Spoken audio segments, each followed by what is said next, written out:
The Food and Drug Administration announced today that it is banning red dye number 3. That's the synthetic additive that gives certain products their bright cherry red color. It's commonly found in candies, frozen desserts, frosting, and dietary supplements. The FDA is now proposing many popular over-the-counter cold and allergy medicines be removed from store shelves. So the reason? The agency says a common ingredient they share doesn't actually work. It doesn't relieve nasal congestion. Major changes at the U.S. Health Department. We're going to streamline HHS. Health and Human Services Secretary Robert F. Kennedy Jr. Thursday announced plans to slash the workforce by about 20,000 people. I've noticed that everybody just seems kind of sick since the end of COVID. It's illnesses have taken on a life of its own, and people don't quite seem to be as well as they were prior to COVID. And I think there's a lot that goes into that. And Nicole Shanahan has talked about how there clearly is an international fertility crisis that's going on. And I think you can't have that discussion if you don't talk about the COVID experience and the rollout of these experimental vaccines. So huge hodgepodge of topics to start from. What do you think, though, when you've written a book, you talk about these issues all the time. If you had to put a factor on all of this, is there any one driving element that you think really is the main culprit for the low fertility rates and birth rates in the West? Well, one of the things that I focus on in the book and that I focused on in the Tucker Carlson documentary that I was in, so I was in this Tucker Carlson documentary in 2022, the death of the end of men. The end of men, that's it. It's been long enough that I've forgotten. That was about testosterone decline, fertility decline, and it shaped the problem largely as the result of exposure to these toxic chemicals called endocrine disruptors. And they're everywhere. They're in personal care products, they're in the food, the water. And the MAHA movement talks about this all the time. Got to see Secretary Kennedy just yesterday at the White House. Yeah, exactly. I mean, this is reason to be hopeful. Of course, this is actually, we have someone now as head of human health, Health and Human Services, RFK Jr., who understands actually the extent to which the modern environment is poisonous, the extent to which these chemicals are affecting our reproductive systems. So yeah, I mean, that I think is a fundamental cause of fertility decline today, is exposure to toxic chemicals. But there are social causes as well. There are political causes as well. I mean, it's a complicated problem fundamentally. But yes, the toxic exposures, I think, need more exposure, as it were. You know, we need to know more about them. And thankfully, we've got RFK Jr. now in a position where he can speak to the nation. Well, I think it's incredible. And I say here on the show all the time that when we had Richard Barris and we did a polling update a couple of days ago, and I keep pointing out that the MAGA movement is the second most popular political movement in America today. The MAHA movement is actually the most popular movement. This is why for the Trump administration, them actually delivering on so many of these issues is absolutely key to bringing this all back on board. And the coalition that President Trump put together politically, it gave people who may have been on the fence on deportations or a variety of other issues, law and order, that President Trump had championed, to say, you know what, I can get on board with that,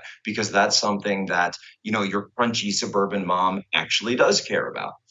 Exactly. Yeah. I mean, this is a non-partisan issue, or it should be. Completely. I mean, it's an indictment actually of the whole sort of polarization process that's taken place in recent years, certainly in the last decade, that actually being healthy has become a right-wing issue. Supposedly, it's not. I mean, everybody should care about their health. And one of the things that was very good about the Tucker Carlson documentary, The End of Men, was that it started with archival footage of John F. Kennedy saying, Americans are getting fat. Americans are unhealthy. We need a national health drive. We need to get back to young people being fit and healthy because the future of the nation depends on them.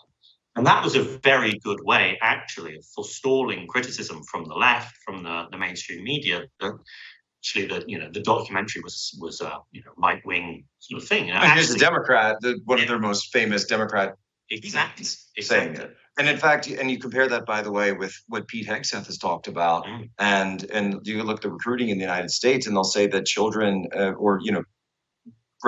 school graduates, 17, 18-year-olds aren't fit enough to even, they're not fit for military service. So that's actually a national security issue when it comes down to it, because guess what? The Russians are fit for military service. The Chinese are fit for military service. But the fact that Pete goes out, I think he's out in, I believe, the Philippines right now. He's on his Indo-Pacific trip, but he's hit Guam, he's hit Hawaii. He's now in the Philippines, the first island chain there outside of China, but he goes and he does this PET, he does the physical training. And you compare that to, say, Lloyd Austin or General Milley. And I actually went down, I spent way too many hours doing this. I was digging through the Pentagon archives to see if I could find one image of General Milley performing some kind of physical. I couldn't find it.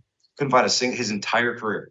Well, I mean, the thing is, of course, you've got that iconic picture of General Milley with the face visor. That was Austin. That was Austin. Yeah, right. Austin. Sorry, yeah, Lloyd Austin with the face visor. You know, at the height of the pandemic. I mean, what an image to project of American military power and American military priorities. You know, you've got the defense secretary is so scared of of something that's a little bit worse than the. Did you see Trump talking about talking to the guy with the mask yesterday? He said, yeah, you still wear a little mask? That makes you feel good? Okay. Yeah, wonderful. I mean, just like, you know, a little wry smile on his face. Okay, makes you feel. No, they've become adult pacifiers. Yeah, they really have. I mean, when I was on my way actually here, then I saw some sort of like medical center, and it said COVID-19 testing this way, and it's incredible. I mean, people are still taking it seriously, but they are. Well, and it's what's incredible though is they'll take all that seriously, and yet when you have Robert F. Kennedy Jr., you have so many other issues that are out there, so many people talking about these things.